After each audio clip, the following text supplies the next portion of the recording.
Welcome to the Explainer, everyone. Today, we are diving into something really special. We're going to unpack a totally transformative framework called Ministering Through Self-Reliance.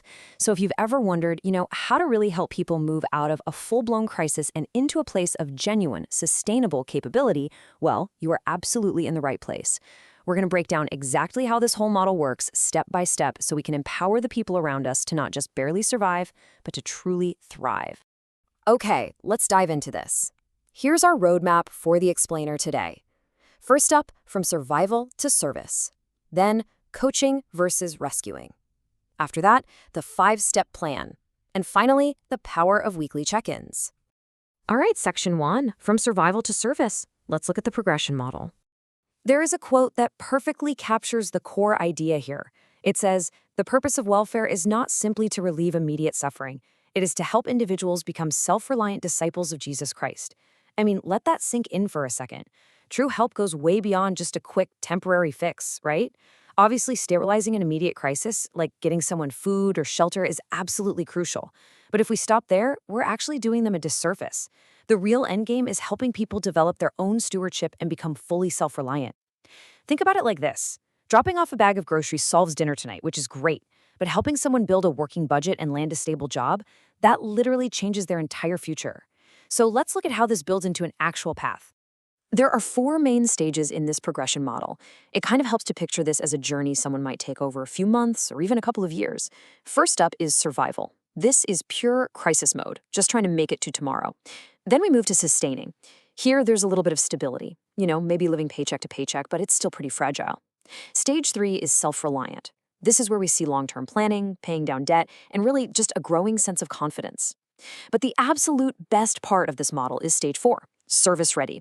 Because the ultimate goal here isn't just taking care of yourself. It's getting to a place of stability where you have the capacity and the desire to turn around and pull someone else up. Moving right along to section 2, coaching versus rescuing. This is all about shifting our support methods. Now, I want you to reflect on something for a second. Why is it that we instantly want to rescue people? Seriously, when we see someone we care about in pain or struggling, our natural human instinct is just to jump in, take the wheel, and fix it for them.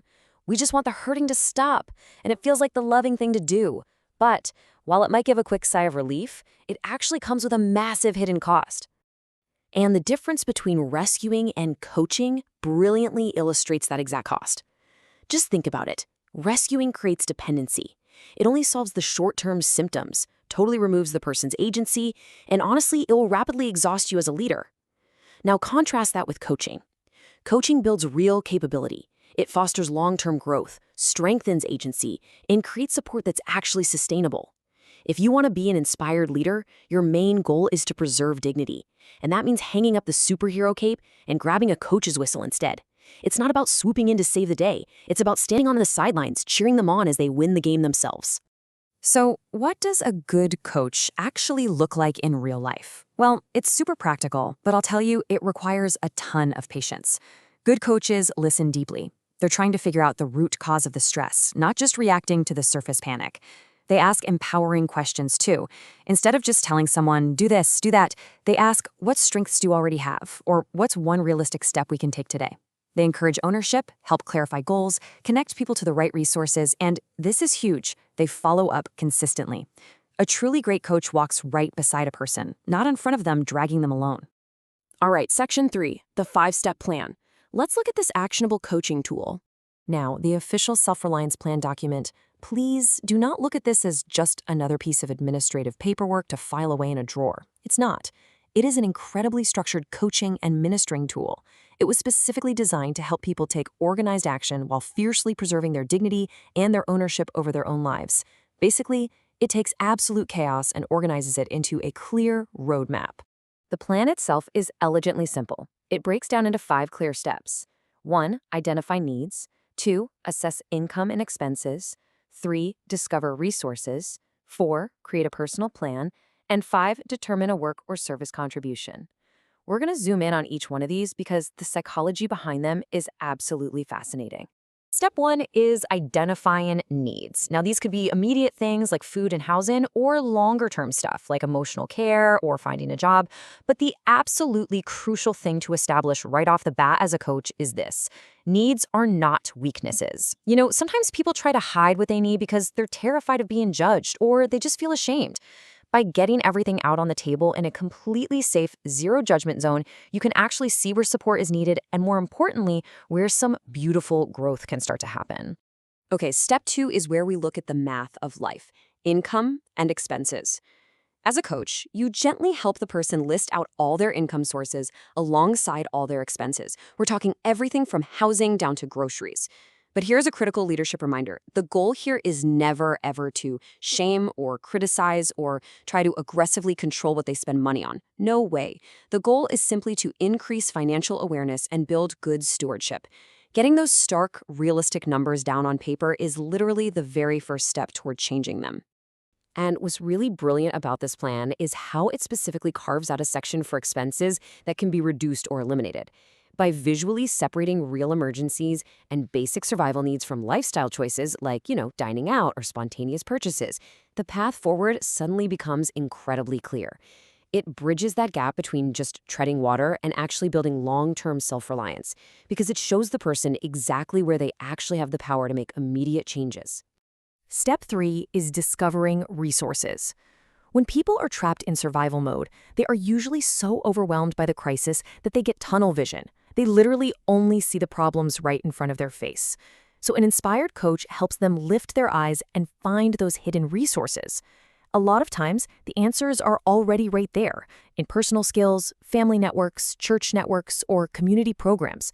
Maybe it's a neighbor who can watch the kids during a job interview, or a local grant they had no idea existed. This step is all about mapping out that amazing network of support. Then, in step 4, we take all those discovered resources and translate them into a tangible personal plan. And a good plan isn't just a vague wish. Instead of saying something like, "Oh, I need to get better with money," a real personal plan needs concrete goals. A way better goal is, "I will track my expenses for 30 days and cut my dining out budget by $50. You need clear action steps, strict timelines, built-in accountability, and you've got to utilize all those support systems we just identified back in step 3. Step 5 is honestly incredibly profound. It asks the person, what work or service will I contribute in return for any assistance I receive? This is so fundamentally tied to the idea of building people up. Allowing someone to give back, even in super small ways, like helping clean up a building or assisting a neighbor, it totally preserves their dignity. It gives them a sense of ownership, builds incredible confidence, and proves to them that they aren't just a passive recipient of charity, they're an active participant in their own progress. And that brings us to section 4, the power of weekly check-ins. This is the engine of progress. So the crucial point is this: the form is literally just the beginning. I mean, a beautifully filled out piece of paper sitting on a desk doesn't change a life all by itself, right? Real lasting progress absolutely requires ongoing mentoring. You have to have regular check-ins to celebrate the small wins, give encouragement on the really hard days, figure out how to get around brand new obstacles, and provide that necessary, loving course correction. Accountability really is the engine of progress here. The timeline approach shows exactly how follow-up creates upward momentum. You start with the intake form on day 1. But by week 1, there has to be a mandatory check-in with the assigned self-reliance coach just to make sure those early steps are happening. And this is so vital because week 1 is the most vulnerable time. It's when the initial motivation wears off, old habits try to sneak back in, and fear really sets in. By stepping in at week 1, you catch them before they fall. And that builds into a monthly review and eventually a quarterly council. That consistent human connection week after week is what keeps people moving forward instead of sliding back into survival mode. And here's the best part: no single leader carries the burden of this follow-up alone. This is collaborative ministering.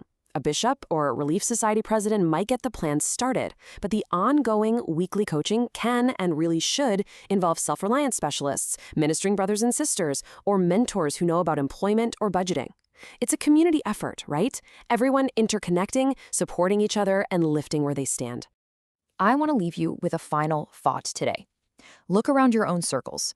Who in your community right now might need not just a handout, but an ongoing coach? Someone who truly believes in their potential to go from just surviving today to becoming a capable, confident person who can actually bless others tomorrow. Thank you so much for exploring this powerful framework with me. Let's use these tools, coach with patience, and help build true self-reliance.